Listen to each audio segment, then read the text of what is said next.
नमस्कार दोस्तों, सभी शिव भक्तों का हमारे चैनल डेफिनेट भक्ति और आज की इस वीडियो में बहुत बहुत स्वागत है।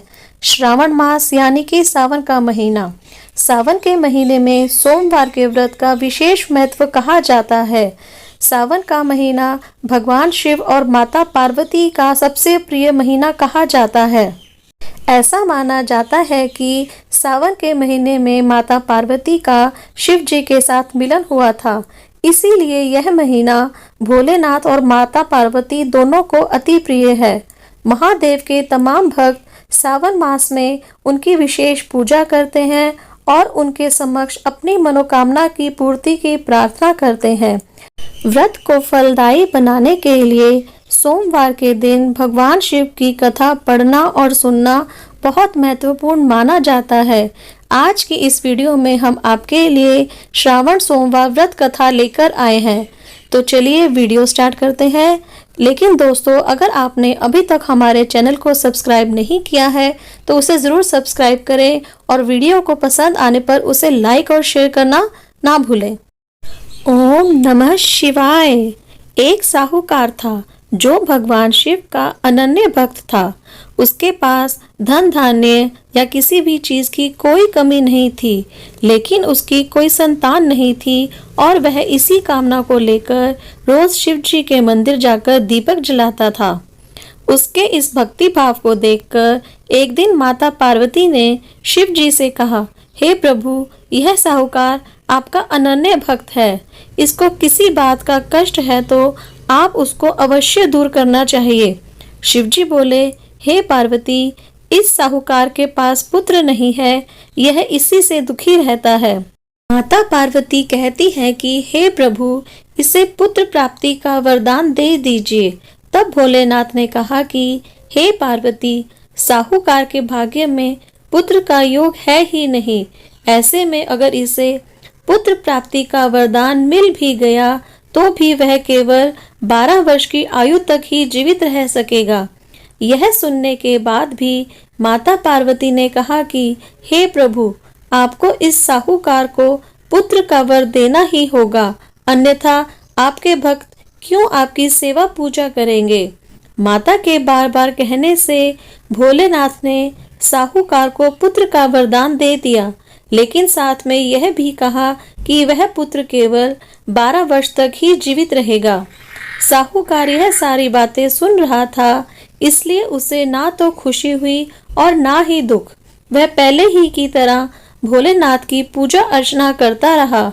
उधर सेठानी गर्भवती हुई और 9वें महीने उसे सुंदर से बालक की प्राप्ति हुई।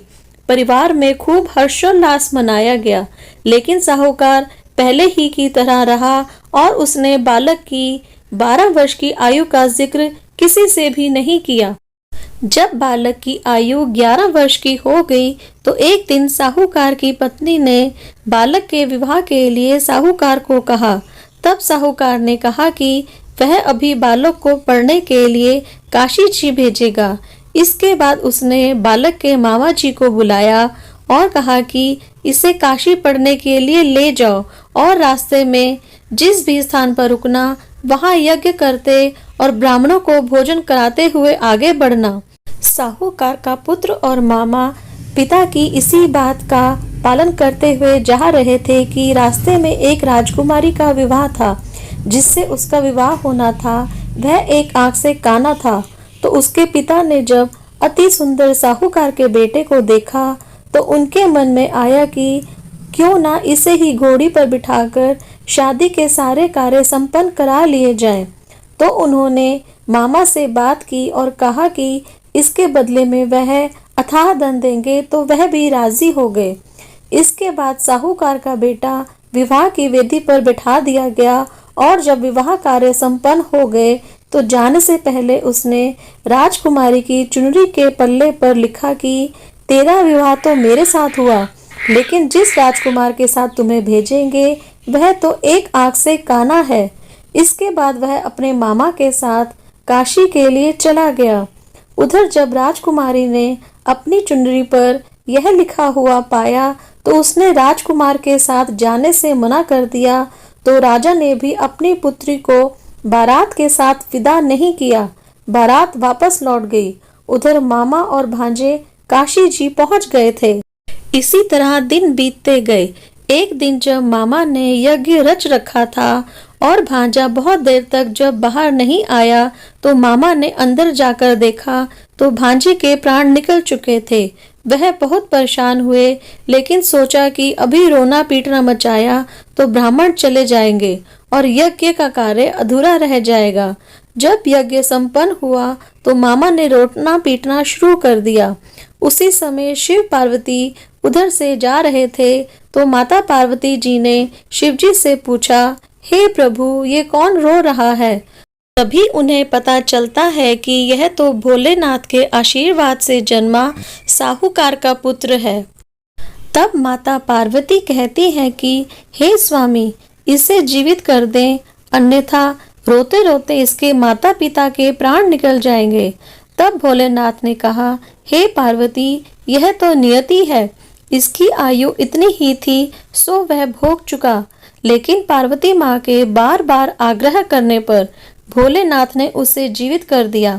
लड़का ओम नमः शिवाय करते हुए जी उठा और मामा भांजे दोनों ने ईश्वर का कोटि कोटि प्रणाम किया और धन्यवाद दिया और वह अपनी नगरी की ओर लौट चले। रास्ते में उन्हें वही नगर पड़ा जहाँ पर राजकुमारी का विवाह साहूकार के बेटे के साथ हुआ था। राजकुमारी ने उन्हें पहचान लिया।